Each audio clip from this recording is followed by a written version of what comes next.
बिस्मिल्लाहिर रहमानिर रहीम।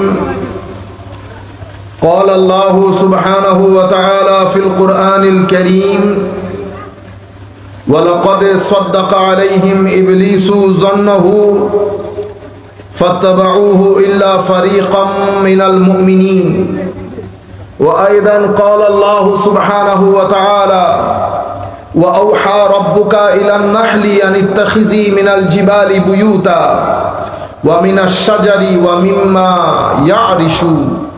सदक़ल्लाहु मौलानाल अज़ीम व सदक़ रसूलुहुन नबियुल हबीबुल करीम व नहनु अला ज़ालिका लमिनश शाहिदीन व शाकिरीन। रब्बिस सल्लि व सल्लिम व बारिक अलैहि। आजीब विषय আল্লাহর ওলিদের দরবারের মেহমানদারি।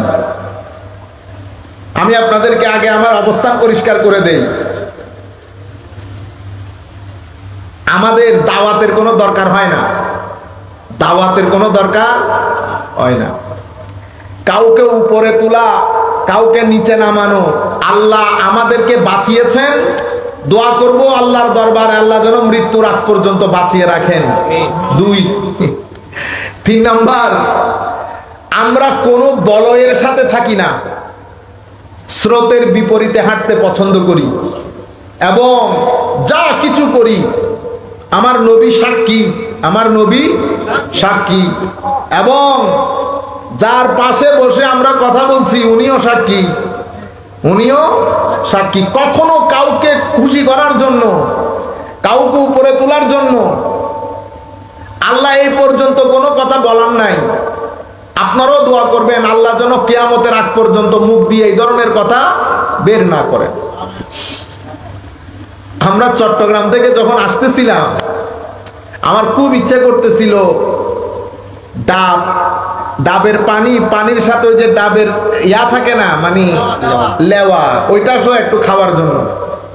ছেলেদেরকে আমি বলতেছিলাম যে তালের কথা, ডাব যদি না পাই অন্তত তাল দিয়ে হইলেও বেতাল হয়ে যায়। এটা করতে করতে আমরা এখানে চলে আসছি। এখান থেকে বোধহয় 15-20 মাইল আগে এক ব্যক্তি ডাবও বিক্রি করতেছেন, কাঁঠালও বিক্রি করতেছেন। মনের মধ্যে এসেছে গাড়ি দাঁড় করায়, কিন্তু এদিকে লেট হয়ে যাচ্ছে অনেক বেশি। আমি চট্টগ্রাম থেকে বের হয়েছি প্রায় 3:30টার দিকে। আল্লাহর আজিব শান, আল্লাহর ওলিদের দরবারের মেহমানদারি। খাওয়া দাওয়া করার পরে হুজুর ফ্রুট দিয়েছেন। বাংলাদেশে আমার জীবনে কোনো কেউ ফ্রুটের মধ্যে ডাবের লেয়াই দিতে দেখি নাই। তো হুজুর দেখলাম ফ্রুটের সাথে ডাবে লেওয়াও দিছে। এটা দেখার পরে আল্লাহর দরবারে কেমনে শুকরিয়া আদায় করি বলেন তো? এই কথাটা আমি এভাবে শুরু করার পেছনে একটা কারণ আছে। আমি ইউথ যারা বসেছেন তাদের দৃষ্টি আকর্ষণ করবে, এটা আপনারা মনে রাখবেন। আল্লাহ আল্লাহর বান্দার মনের ইচ্ছা কিভাবে পূরণ করেন, সেই ইচ্ছা পূরণ করার জন্য সবচেয়ে এফেক্টিভ হচ্ছে আল্লাহর নবীর কোন নিশান যদি থাকে, সেই নিশানের সংস্পর্শে যদি আপনি থাকতে পারেন, তাহলে এই ধরনের দোয়া কবুল খুব দ্রুত গতিতে হয়। ইহদিনাস সিরাতাল মুস্তাকিম। আমরা সবাই আল্লাহর দরবারে হেদায়েত কামনা করি, ঠিক না? আল্লাহ হেদায়েত দান করেন। হেদায়েত জিনিসটা কি তার আগে আপনারা যারা এখানে এসেছেন এবং অনলাইনের মাধ্যমে যারা যুক্ত হয়েছেন, আমরা সকলের প্রতি আমাদের অন্তরের অন্তঃস্থল থেকে সশ্রদ্ধ সালাম জানাচ্ছি। আসসালামু আলাইকুম ওয়া রাহমাতুল্লাহি তাআলা ওয়া বারাকাতুহু। হেদায়েতের বিষয়ে দার্শনিক এক একজন এক এক ধরনের কথা বলেছেন। ইহদিনাস সিরাতাল মুস্তাকিম। আল্লাহ সিরাতুল মুস্তাকিম দেখাও, এরাতুত তারিক বলে, হাদা ইয়াহদি। এটার অর্থ যদি মাদ্রাসার ছাত্রদেরকে বিশেষ করে বলছি, এটা নিয়ে আপনারা একটা গবেষণা করতে পারেন 10-12 দিনের। হেদায়েত শব্দটা পবিত্র কোরআনে কয় জায়গায় এসেছে? হেদায়েত শব্দের অর্থের ক্ষেত্রে উলামায়ে কেরাম কি কি অভিমত ব্যক্ত করেছেন? এই ধরনের গবেষণাগুলো ছোট ছোট প্রশ্ন বের করে আপনারা যদি গবেষণা করেন, জ্ঞানও বাড়বে, উগ্রতা কমবে। মনে রাখবেন জ্ঞানের সাথে যদি তাকওয়া থাকে তো উগ্রতা কমে যাবে, আর জ্ঞানের সাথে যদি তাকওয়া না থাকে উগ্রতা বেড়ে যাবে। কি বেড়ে যাবে? উগ্রতা। উগ্রতা হচ্ছে হিংসার সন্তান। কিসের সন্তান? হিংসা। আপনার ভিতরে যদি হিংসা থাকে তো হিংসার সন্তান হচ্ছে উগ্রতা। হিংসা যে আছে সেটা কিভাবে বুঝবেন? আমার কথাবার্তা, চাল চলন, বক্তব্যের ধরন গঠন দিয়ে বুঝবেন আমার ভিতরে হিংসা আছে। যার ভিতরে হিংসা টাইটুম্বুর, ইনিও হিংসার বিরুদ্ধে ওয়াজ করেন যেভাবে আমরা করতেছি। আমাদের ভিতরে হিংসা ভরপুর, কিন্তু আমরাও বক্তব্য দেওয়ার সময় কি বলি? যার হিংসা আছে তারে আল্লাহ পছন্দ করেন না। আল্লাহর দরবারে দোয়া করি মাওলাই করিম যেন আমাদেরকে এগুলা থেকে রক্ষা করেন। আমিন বলেন সবাই। তাহলে যখন আপনার জ্ঞান বাড়বে, সাথে সাথে নামাজ, দোয়া, তসবিহ, তাহলিল, মাজারাতের জিয়ারাত এগুলো যখন বাড়বে, তখন জ্ঞানের সাথে সাথে ভদ্রতা, নম্রতা এগুলো বেড়ে যাবে। তাহলে হেদায়েত মানে কি? হেদায়েত হচ্ছে আমি আল্লাহর দরবারে বলছি আল্লাহ আমাকে রাস্তা দেখান। এখন আমি যদি বলি রাস্তা দেখান, তো রাস্তা তো আল্লাহ দেখাই দিছেন। আমরা যখন চাঁদপুর দিয়ে আসতেছি কতজনের রাস্তা দেখাইছে, এমনে যান এমনে যান, তবুও নেমে নেমে জিজ্ঞেস করতে হচ্ছে না। কিন্তু আপনাদের এখান থেকে যদি কেউ আমাদের সাথে থাকতো, গাড়ি থেকে নামতে হইতো না, কোনো ডিস্টারবেন্স হইতো না, চিন্তা চেতনা পেরেশানি হইতো না, যিনি আছেন উনি নিয়ে যাইতেন। তাইলে হেদায়েতের যেটা আমরা কামনা করছি সেটা দুই ধরনের হইতে পারে। একটা হচ্ছে রাস্তা দেখানো, এটাকে বলে এরাতুত তরিক, রাস্তা দেখানো। আরেকটা হচ্ছে ইসাল ইলাল মাতলুব। আল্লাহর দরবারে বলছি আল্লাহ দেখালে হবে না, আপনি আমাকে ওই জায়গার মধ্যে পৌঁছিয়ে দেন, ওই জায়গার মধ্যে পৌঁছিয়ে দেন। দেখানো হচ্ছে আপনি মোবাইলে ডাইরেকশন দিয়েছেন, 2, 10, 12 দোকানে দাঁড়াইতে হয়েছে, অনেক সময় দাঁড়াতে দাঁড়াতে বিভিন্ন জীবনের নিরাপত্তাও হুমকির সম্মুখীন হয়। কিন্তু যদি বলি ইসাল ইলাল মাতলুব, জায়গায় পৌঁছিয়ে দেন, তো আমরা যখন আল্লাহর দরবারে বলি ইহদিনাস সিরাতাল মুস্তাকিম, আমরা বলি আল্লাহ দেখাইলে হবে না, আপনি ওই জায়গার মধ্যে আমাকে পৌঁছিয়ে দেন। এখন আল্লাহ নিজে এসে কখনো পৌঁছাবেন না, তো পৌঁছাবেন কি করে? আমার আল্লাহ যাদের মাধ্যমে সিরাতুল মুস্তাকিমে পৌঁছাবো তাদের একটা পরিচয় পরের আয়াতের মধ্যে তুলে ধরেছে সংক্ষিপ্তভাবে, আরেকটা আয়াতের মধ্যে তুলে ধরেছেন বিস্তারিত। সেটা কি? কারণ সিরাতুল মুস্তাকিম আমি যেখানে যাব সেটার একটা নিশান তো লাগবে, নিশান, ডাইরেকশন, নেভিগেশন। এখন আল্লাহর তো কোনো নিশান নাই, আসেনি? আমার আল্লাহর শরীর অথবা শারীরিক অবয়ব অথবা শরীর কেন্দ্রিক হওয়া সব কিছু থেকে আমার আল্লাহ পুত পবিত্র। আপনারা বুঝতে পেরেছেন? কখনো এখন বাংলাদেশে নতুন ঢং শুরু হয়েছে, স্বাভাবিকভাবে আমরা সবাই এখন দিন পড়ি, বুঝি, সবার চেয়ে ভালো বুঝি। সেই কারণে সূক্ষ্ম ষড়যন্ত্রের মাধ্যমে আল্লাহ রাব্বুল আলামিনের শরীর আছে বলে একটা আকীদা মুসলমান সমাজের মধ্যে অলরেডি ঢুকে গেছে। মনে রাখবেন, 2 জায়গার আকীদা আমাদের একেবারে কোন ধরনের অরাজকতা ছাড়া উলামায়ে কেরামের সাথে বসে এটা ঠিক করে নেবেন।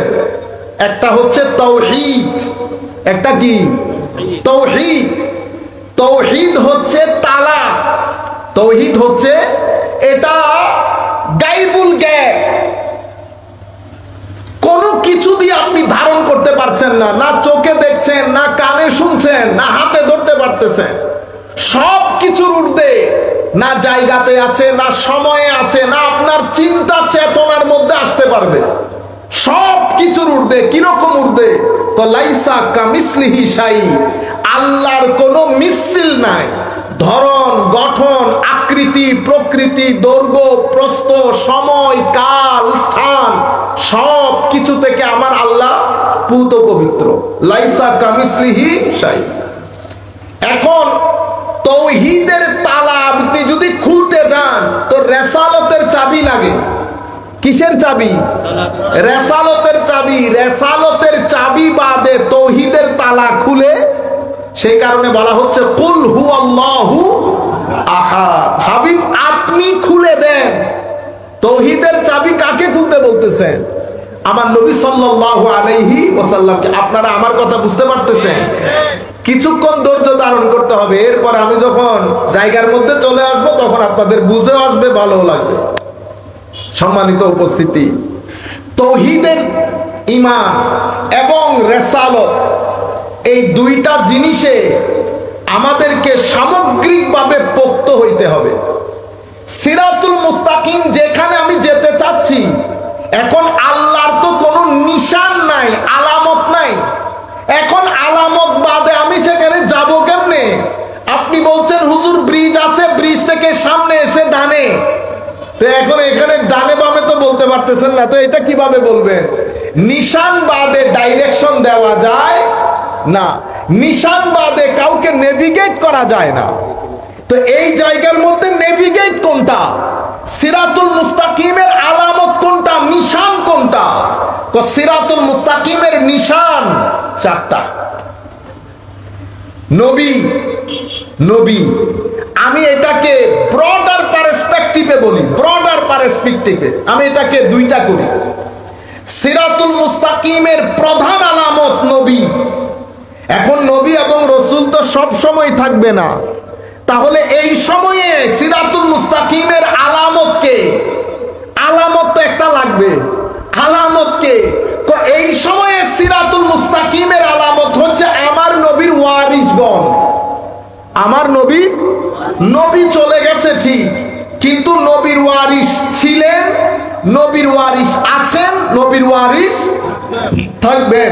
আগে বেশি ছিলেন, এখন কম আছেন, পরবর্তীতে আরেকটু কমবেন, কিন্তু থাকবেন। তাহলে বর্তমান যুগে আমরা যেই প্যান্ডেলের নিচে বসে আছি, এটাও আমার নবীর ওয়ারিসদের একজনের জায়গা। হযরতে শেখ বুরহানুদ্দিন ওয়াইসি রহমতুল্লাহ আলাইহি কার খলিফা? কার জানাজা পড়িয়েছেন আপনারা জানেন? প্রফেসর আব্দুল খালেক রহমতুল্লাহি আলাইহি ওয়া নাফা'না বিউলুমিহি ফিদ দারাইন আমিন। দোয়া করি মাওলাই করিম হুজুরের ফয়ুজাত দিয়ে যেন আমাদের সিনাকে ধন্য করে, আমিন বলে। তো সেই ধরনের এনারা হচ্ছেন সিরাতুল মুস্তাকিমের পতাকা। এই পতাকা যেখানে যেখানে দেখবেন মনে করবেন সিরাতুল মুস্তাকিম কোথায়? এখানে সিরাতুল মুস্তাকিম এখানে। সেই কারণে আমার আল্লাহ সিরাতুল মুস্তাকিমের পরিচয় তুলে ধরার সময় সিরাতুল মুস্তাকিমকে বই কেন্দ্রিক করেন নাই। কি কেন্দ্রিক? বই কেন্দ্রিক করেন নাই। কি বলেছেন? সিরাতুল মুস্তাকিম কোরআনের রাস্তা, এটা বলেন নাই, কিন্তু সিরাতুল মুস্তাকিম অবশ্যই কোরআনের রাস্তা। সিরাতুল মুস্তাকিম হাদিসের রাস্তা বলে নাই, সিরাতুল মুস্তাকিম অবশ্যই হাদিসের রাস্তা, কিন্তু সিরাতুল মুস্তাকিমকে ব্যক্তি কেন্দ্রিক করেছেন। কি কেন্দ্রিক? ব্যক্তি কেন্দ্রিক। এখন আমি যদি বলি ব্যক্তির কথা শোনা যাবে না, শাইখ পূজারি, আল্লাহর ওলিদের পূজারি, এগুলা মুসলমানের মুখে এই সমস্ত শব্দগুলা মানায় না। এগুলা গুমরাহি কথাবার্তা। কি কথাবার্তা? গুমরাহি কথাবার্তা। শরীয়তের, আমরা বলি না শরীয়তের দৃষ্টিতে, বলি না? আপনারা কি বলেন হুজুর? এটা শরীয়তের দৃষ্টিতে বলেন, ঠিক না? দৃষ্টিমানি চোখ, তাইলে শরীয়তের চোখ কয়টা? আপনারা জানেন শরীয়তের চোখ কয়টা? শরীয়তের চোখ এগেইন ব্রডার পার্সপেক্টিভে বলতেছি, শরীয়তের চোখ তিনটা। কয়টা? তিনটা। কোরআন, সুন্নাহ, ঠিক আছে? এটাকে কি বলে? Primary source. কি বলে? Primary source. আর এটা হচ্ছে উলামা। কি বলেছি? উলামা মানে আমার নবীর জ্ঞানের ওয়ারিস, আমার নবীর জ্ঞানের ওয়ারিস। এটা চোখ, কোরআন সুন্নাহ চোখ। তবে এটা হচ্ছে চশমা। এটা কি? চশমা। চশমা আমরা কখন পড়ি? যখন আমার চোখে দেখতে নজরে যখন না আসে তখন আমরা চশমা ব্যবহার করি, ঠিক না? কোরআন সুন্নাতে যখন কোনো কিছু নজরে আসবে না তখন আমরা চশমা ব্যবহার করব। সেই চশমা কারা? এই ইনারা। ইনারা কারা? ইনারা হচ্ছে আমার নবীর জ্ঞানের ওয়ারিস, আমার নবীর জ্ঞানের। তাহলে শরীয়তের দৃষ্টি তিনটা, একটা কোরআন, একটা সুন্নাহ, হাদিস না। আপনারা বুঝতে পারছেন? হাদিস অবশ্যই, কিন্তু আমি টেকনিক্যালি আপনাদেরকে বুঝাতে চাচ্ছি, কারণ সকল হাদিস আমলযোগ্য হয় না, সকল হাদিস আমলযোগ্য হয় না। আহলুল হাদিস এটা একটা একাডেমিক টার্ম। কি টার্ম? আপনারা বলেন একাডেমিক টার্ম। বহুতক্ষণ ওয়াজ শুনছেন, আমরা আবার ক্লাস করি কতক্ষণ, কিছু শিখে না গেলে তো আমি এত দূর আসলাম চলে গেলাম বেফায়দা। ঠিক আছে, আহলুল হাদিস এটা একটা একাডেমিক টার্ম। আপনি হাত তুলেন নামান, আমিন জোরে বলেন, এটাকে আহলুল হাদিস বলে না, এটা চরম মূর্খতা। কি মূর্খতা? চরম মূর্খতা। কেন? কারণ এটা একটা একাডেমিক টার্ম। কাদেরকে বলে আহলুল হাদিস? যারা ইলমুল হাদিসের মধ্যে প্রথম ক্যাটাগরির একেবারে অসম্ভব উপরের দরজার বিশেষজ্ঞ, তাদেরকে বলা হতো আহলুল হাদিস। সমস্ত হাদিস আমলযোগ্য হয় না, কিন্তু সমস্ত সুন্নাহ আমলযোগ্য। সমস্ত হাদিস আমলযোগ্য নয়। আপনারা বুঝতে পেরেছেন? তাইলে শরীয়তের দৃষ্টি কয়টা পাইলাম? কোরআন, হাদিস না, কি বলেছি? সুন্নাহ। কেন? কারণ হাদিসের মধ্যে অনেক হাদিস আমলযোগ্য হয় না। সেই কারণে আমার নবী বলতে কি বলে গেছেন? তোমাদের জন্য রেখে যাচ্ছি কিতাবুল্লাহ, এরপরে কি? ওয়া হাদিসি ওয়া সুন্নতি, সুন্নত রেখে যাচ্ছি। তাইলে শরীয়তের দৃষ্টি যখন বলবেন, তখন তিনটা জিনিস আপনাকে পরিষ্কার করতে হবে: কোরআনের আলোকে, সুন্নতের আলোকে, উলামায়ে কেরামের দৃষ্টিতে। উলামায়ে কেরাম ও শরীয়তের একটা চোখ, শরীয়তের একটা চোখ। আমি কি আলেম? না, আপনি আলেম না। আপনাকে যিনি পড়িয়েছেন উনি কি আলেম? উনিও আলেম না। তাইলে এখানে আলেম বলতে কে? আলেম বলতে অসম্ভব জ্ঞান গভীরতা আল্লাহ যাকে দান করেছেন, যিনি কোরআন এবং সুন্নতের ইনডাইরেক্ট স্পিচ গুলা বের করে মানুষের সম্মুখে সুন্দর করে বয়ান করতে পারে, তাদেরকে কি বলে? উলামা। তাদেরকে মানে বিশেষজ্ঞ আলেম, বিশেষজ্ঞ আলেম। আপনারা বুঝতে পেরেছেন? এই আলেম আবার তিন ধরনের। কয় ধরনের? হ্যাঁ, তিন ধরনের। প্রথম ধরনের আলেম কারা? তো প্রথম ধরনের আলেম হচ্ছে যারা সেই যুগ থেকে এই যুগ পর্যন্ত রেওয়ায়ত গুলা আমাদেরকে এনে দিয়ে গেছেন ধারে ধারে। বুখারী, ইমাম বুখারীর আগে ইমাম আব্দুর রাজ্জাক, বুঝতে পেরেছেন? এরকম বড় বড় মুহাদ্দিস, এদেরকে বলে আহলুর রেওয়ায়া। কি বলে? যারা রেওয়ায়ত গুলো আমাদের পর্যন্ত পৌঁছিয়ে দিয়েছেন, নাম্বার ওয়ান। নাম্বার টু, যারা রেওয়ায়তের ভিতরে ডুব দিয়ে শরীয়তের মাসলা মাসাইল গুলো আহরণ করেছেন, এদেরকে আমরা বলি ফকিহ, আহলুদ দেরায়া। রেওয়ায়তও পেলেন, দেরায়তও পেলেন। তিন নম্বরের আলেম কারা? তিন নম্বরের আলেম তারা যারা মানুষের সিনার জগতের মধ্যে এশকের চেরাগ জ্বালিয়ে আল্লাহর বান্দাকে আল্লাহর বন্ধুতে পরিণত করে, তাদেরকে বলে আহলুল মুশাহাদা। আহলুল, যাদেরকে আমরা আল্লাহর ওলি বলি। আহলুর রেওয়ায়াকে মুহাদ্দিস বলি, আহলুদ দেরায়াকে ফকিহ বলি, আহলুল মুশাহাদাকে আল্লাহর ওলি বলি। ইনারা সবাই হচ্ছেন উলামা। আপনারা বুঝতে পেরেছেন? উলামা। তাইলে শরীয়তের দৃষ্টি কয়টা? কেউ যদি আপনাকে জিজ্ঞেস করে হুজুর শরীয়তের দৃষ্টিতে বলেন, তাইলে আপনি তাকে কি বলবেন? কোরআন, সুন্নাহ, অতঃপর উলামা। যখন কোন ব্যক্তি উলামাকে বাদ দিতে চাইবে, তো বুঝবেন তার ভিতরে নেফাকতের অসুখ ঢুকেছে। কিসের অসুখ? নেফাকতের। কেন? কারণ উলামা যদি বাদ দিয়ে দেন, তাহলে তো কোরআন সুন্নাহকে আপনি স্পোর্টস কার বানিয়ে ফেলবেন। যেমন মন চায়।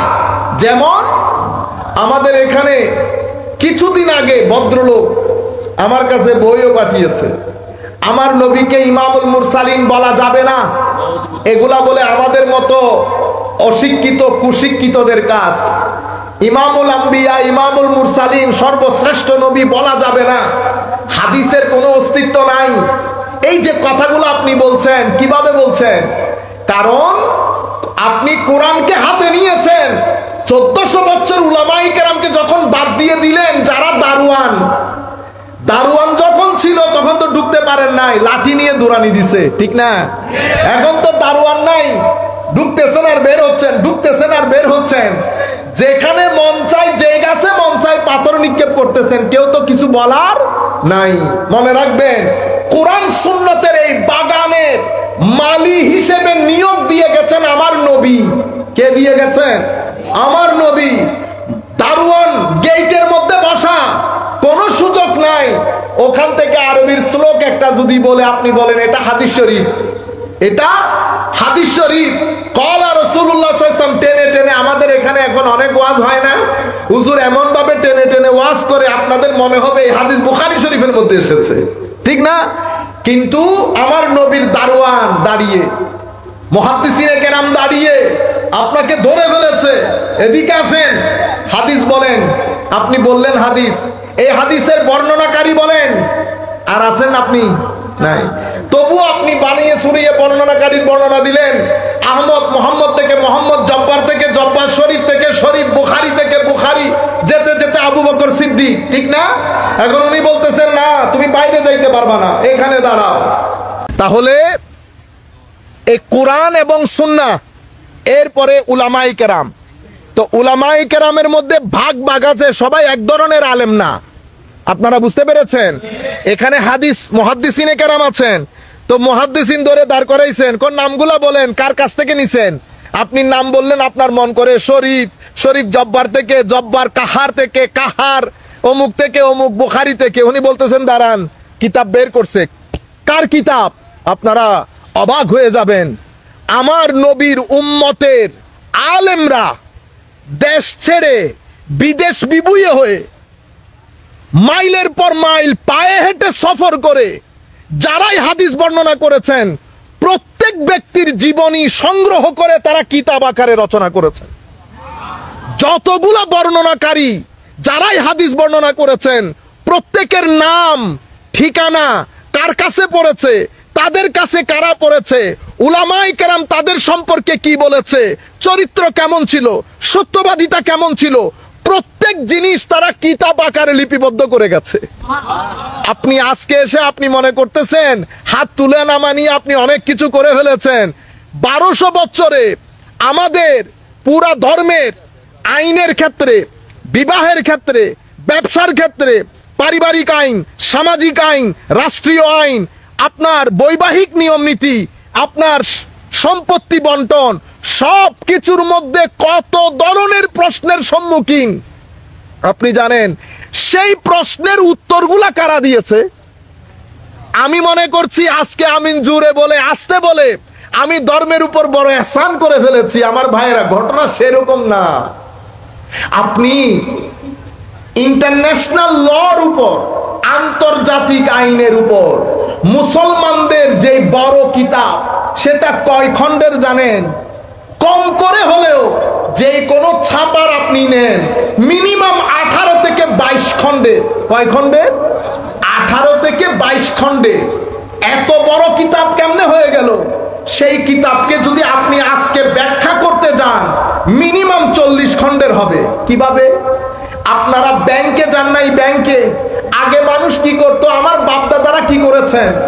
আপনারা গিয়ে আমার দাদার কাছে এসে বলছেন, ভাইয়া আমার তো আটা নাই, তো কি করতে হবে?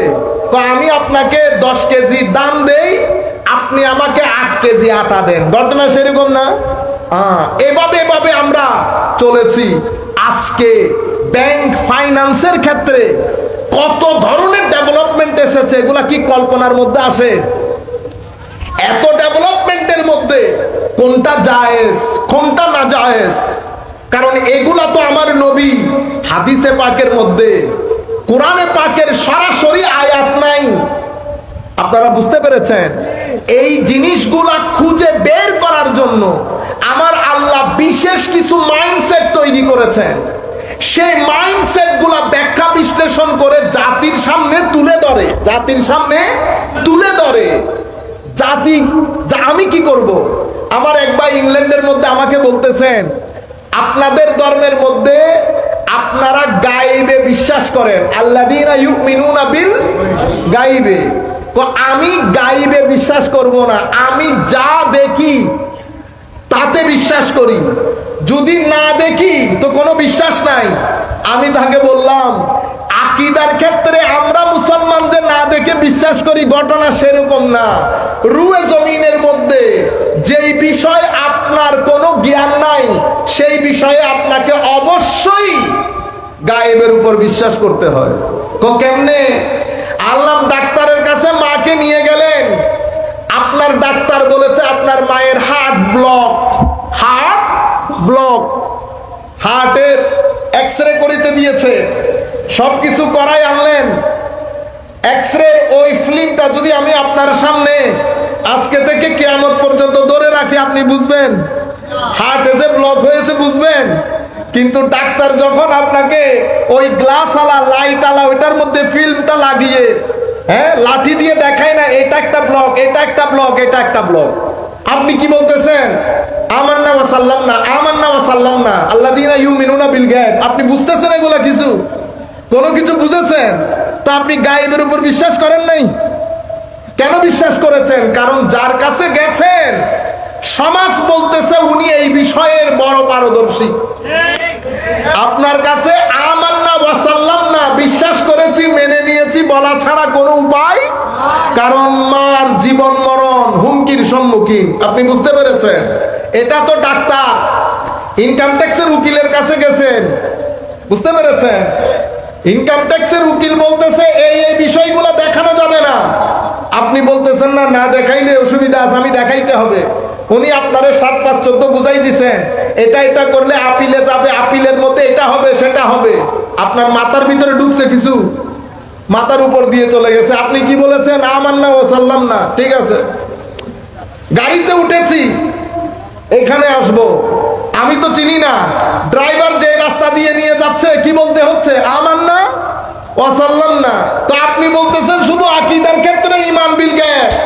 যেই জিনিস আপনি জানেন না, যেই ব্যাপারে আপনার কোনো জ্ঞান নাই, প্রত্যেক বিষয়ে আপনাকে না জেনে না দেখে ঈমান গ্রহণ করা বাদে আপনি পৃথিবীতে চলতেই পারবেন না, পৃথিবীতে চলতেই পারবেন না। ডাক্তার বলেছে আপেলের মধ্যে ভিটামিন আছে, আপনি দেখছেন কোনোদিন?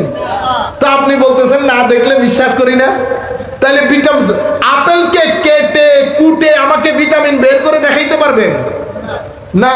ডাক্তার বলতেছে, আপনি বিশ্বাস করেছেন, আপনি বিশ্বাস করেছেন। সুতরাং ঈমান বিল গায়ব শুধু আমাদের ক্ষেত্রে না, আপনি যেখানে যাবেন ঈমান বিল গায়ব আছে। যেটা আপনি জানেন না, যেটা আপনি বুঝেন না, সেটার মধ্যে ঈমান বিল গায়ব আপনাকে মেনে নেওয়া ছাড়া আপনার হাতে অন্য কোনো অপশন থাকে না। আমি আপনাদেরকে বলছি, উলামায়ে কেরাম এই বিষয়গুলো আমাদের জন্য রেখে গেছেন, কিন্তু আফসোসের বিষয় হচ্ছে আমরা সেই উলামাগুলাকে ডিসরিগার্ড করে, আন্ডার এস্টিমেট করে, ইগনোর করে আমরা এখন, আর আমাদেরকে শিখিয়ে দিয়েছে কি? মৌলবী। কি শিখিয়ে দিয়েছে? মৌলবী। আমরা ব্যাকওয়ার্ড মনে করি। মনে রাখবেন, উলামাদেরকে আমার নবী, আমার নবীর জ্ঞানের ওয়ারিস বলেছেন, জ্ঞানের ওয়ারিস। ইনাদের মাধ্যমে হেদায়েতের চাকা ঘুরতেছে। এক বুরহানুদ্দিন ওয়াইসি এখানে বসা, এখানে শোয়া, দেখেন দেখি এত বড় প্রতিষ্ঠান, বাংলাদেশে পয়সাওয়ালা লোকের অভাব আছে, করে দেখাইতে পারছে কেউ একটা মাদ্রাসা। আপনারা বুঝতে পেরেছেন কেন? ইহদিনাস সিরাতাল মুস্তাকিমের যে নিশান দরকার, আমার নবী তো এখন হীন হায়াতের মধ্যে নাই। নবীর পরে সিরাতুল মুস্তাকিমের নিশান হচ্ছে উলামায়ে কেরাম, উলামায়ে হক্কানি, যাদেরকে আমরা মুহাদ্দিস বলি, মুফাসসির বলি, আল্লাহর ওলি বলি। বিশেষ করে উলামায়ে কেরামের মধ্যে মেইনলি উলামায়ে কেরাম দুই প্রকারের। কয় প্রকারে? দুই প্রকার। কেউ আমার নবীর তালিমাত নিয়ে কাজ করে, আর কেউ আমার নবীর সিনা মুবারকের নূর নিয়ে কাজ করে। কেউ আমার নবীর সিনা মুবারকের নূর ধারণ করে সেটাকে বন্টন করে, আর কেউ আমার নবীর তালিমাতের কাজ করে। যারা তালিমাতের কাজ করে তাদেরকে মুহাদ্দিস মুফতি এগুলা বলি, আর যারা আমার নবীর সিনা মুবারকের নূর বন্টনের কাজ করে তাদেরকে আমরা আল্লাহর ওলি বলি। আপনারা বুঝতে পেরেছেন? সম্মানিত উপস্থিতি, আমি একটা ইন্টারেস্টিং হাদিস বলি। এখন তো সমস্যা এত নিচে নেমে গেছি আমরা। একদিকে দুনিয়া, দর্শন, বিজ্ঞান আমাদেরকে আল্লাহ, দিন, পরকাল, কবর, হাসর এগুলা থেকে আমাদের ভিতরের জগৎকে আমি অবিশ্বাস করছি না, কিন্তু আমার বিশ্বাসের জায়গায় কেন যেন নাট বল্টুগুলা ঢিলা হয়ে গেছে। নাট বল্টু আমরা এখানে যারা বসেছি প্রত্যেকে নিজেরা নিজেদেরকে চেক করলে বুঝতে পারবো আমাদের ঈমানের নাট ঢিলা হয়েছে কিনা, লুজ হয়েছে কিনা। প্রথম প্রশ্ন যদি আমরা করি, গত সপ্তাহে পাঞ্জেগানা ফরজ নামাজ আদায় করেছি আমাদের মধ্যে কয়জন আছি? নাম্বার 1। নাম্বার 2, নামাজ আদায় করেছি কিন্তু নামাজের হকও আদায় করেছি এমন কয়জন আছি? একটা হচ্ছে জিসমে নামাজ, একটা হচ্ছে রুহে নামাজ। আমাদের শরীরের যেমন একটা বাইরের অংশ একটা ভিতরের অংশ, নামাজেরও একটা বাইরের অংশ একটা ভিতরের অংশ। যারা পালন করি, যারা বাইরেরটা পালন করি, ভিতরেরটা রেখে দেই। এই বিষয়ে আমি বিস্তারিত বলবো না, শুধু আপনাদেরকে বলবো যখনই মসজিদে যাবেন আগে দাঁড়াবেন, তাড়াহুড়া করবেন না, দাঁড়াবেন। আগে নিজেকে সময় দিয়ে গুছিয়ে নেন, কোথায় এসেছি, কি করতে যাচ্ছি। ভদ্রতার সাথে, নম্রতার সাথে, আল্লাহর মহানত্বকে সামনে রেখে আপনি যখন সমুদ্রের গভীরতা চিন্তা করবেন আল্লাহর মহানত্ব কিছুটা হইলেও বুঝতে পারবেন। আপনি যখন পাহাড়, আসমান এই বিষয়গুলো মাথায় আনবেন আমার আল্লাহর মহানত্ব কিছুটা হলেও ধারণ করতে পারবেন।